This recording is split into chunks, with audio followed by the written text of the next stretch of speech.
নীলি বন্ধুনীসকল পুনৰ LPUP teacher ভেকেঞ্চিৰ ক্ষেত্ৰত নতুন নিযুক্তি প্ৰক্ৰিয়া আহি পৰিছে। আপোনালোকক মই জনাই দিব বিচাৰিছোঁ, আমাৰ গ্ৰুপত এইমাত্ৰ নটিচটো আহিছে আৰু আপোনালোকক মই শ্বেয়াৰ কৰি দিব ওলাইছোঁ। এইটো চাব পাৰিছে, ডেট হাফলং হাৰটোৰ ডিষ্ট্ৰিক্ট মানে হাফলং ডিষ্ট্ৰিক্টৰ ফালৰ পৰা আহিছে, 12 আগষ্টত প্ৰকাশ পাইছে। ইয়াৰ কোৱালিফিকেশ্যনৰ লগতে কি এপ্লাই কৰিব মানে প্ৰচেছটো সম্পূৰ্ণ জনাই দিব বিচাৰিছোঁ। এছিষ্টেণ্ট টিচাৰ, লোৱাৰ প্ৰাইমেৰী টিচাৰ, LP টিচাৰৰ ক্ষেত্ৰত 150টা টোটেল পোষ্ট আছে। ইয়াৰ পে স্কেলটো বৰ ধুনীয়া দিছে, 14,000 পৰা 70,000 পৰ্যন্ত প্ৰকাশ কৰিছে।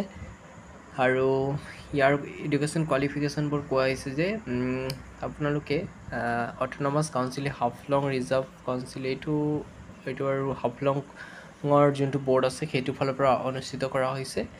আৰু চিটেড আপোনালোকে যদি কোৱালিফাই কৰি ৰাখিছে তেন্তে এপ্লাই কৰিব পাৰিব। 50% থাকিলেই হ'ল হাই ছেকেণ্ডেৰী মাৰ্কটো, লগতে ডিগ্ৰেড আৰু কৰা হ'ব লাগিব।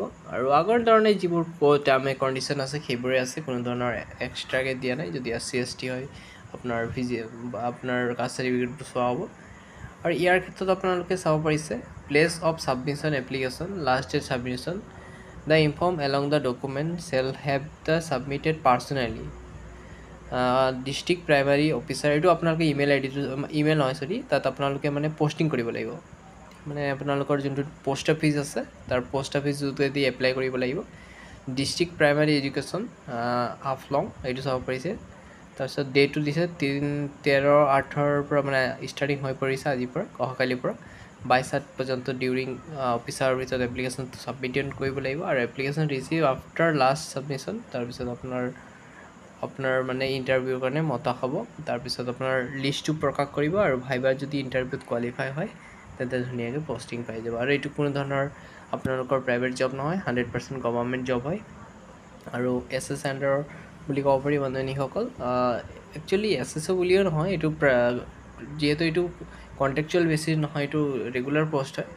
গতিকে ভাল খবৰ বন্ধুনীসকল, যিসকলে ডেট পাছ কৰি ৰাখিছে তেওঁলোকে এপ্লাই কৰিব পাৰে। যদি কিবা অসুবিধা হয় এপ্লাইৰ ক্ষেত্ৰত আপোনালোকে জনালেই হ'ল, মই নিশ্চয় সহায় কৰিম আপোনালোকক, ঠিক আছে না। এইটো ছেকেণ্ড ইনষ্ট্ৰাকশ্যনটো দিছে, ইয়াত কোৱা হৈছে অট'নমাছ কাউন্টি ষ্টাম্প এটা দিব লাগিব, 10 rupees অনলি হ'ব বাৰু, এইটো দিছোঁ বাৰু। তাৰপিছত আপোনাৰ ফটো কপি লাগিব, পাছপৰ্ট চাইজ ফটো দিব লাগিব, SSLC যিবোৰ মাৰ্কশ্বিট চাৰ্টিফিকেট এইবোৰ দিব লাগিব। নেক্সট আপোনাৰ হাই ছেকেণ্ডেৰীৰ মাৰ্কশ্বিট ডকুমেণ্ট এইবোৰ চেণ্ড কৰিব লাগিব। লগতে আপোনালোকে এটেড আৰু চিটেড কোৱালিফাইড যিবোৰ মাৰ্কশ্বিট আছে সেইবোৰ দিব লাগিব। 2 year ডিপ্ল'মাৰ চাৰ্টিফিকেট, লগতে কাষ্ট চাৰ্টিফিকেট যদি আছে দিব পাৰে। আৰু permanent resident certificate of Dima Hasao ডিষ্ট্ৰিক্টৰ ফালৰ পৰা আপোনালোকে এপ্লাই কৰিব পাৰিব, ঠিক আছে। আৰু লেটেড ৰেনুৱেল এমপ্লয়মেণ্ট এক্সেছ চাৰ্টিফিকেট যোনটো আছে এইটো এপ্লাই কৰিব লাগিব। যদি এইকেইটা ডকুমেণ্ট আছে আপোনালোকে ধুনীয়াকৈ এপ্লাই কৰি লওক। আৰু যদি কিবা অসুবিধা পায় আপোনালোকে নিশ্চয় কমেণ্ট কৰিব, হেল্প কৰি দিম আপোনালোকে। আৰু কিবা অসুবিধা পালে জনাব। গতিকে ভাল এটা আপডেট বুলি ক'ব পাৰি, যিসকল কোৱালিফিকেশ্যন আছে ধুনীয়াকৈ এপ্লাই কৰি লওক। ধন্যবাদ।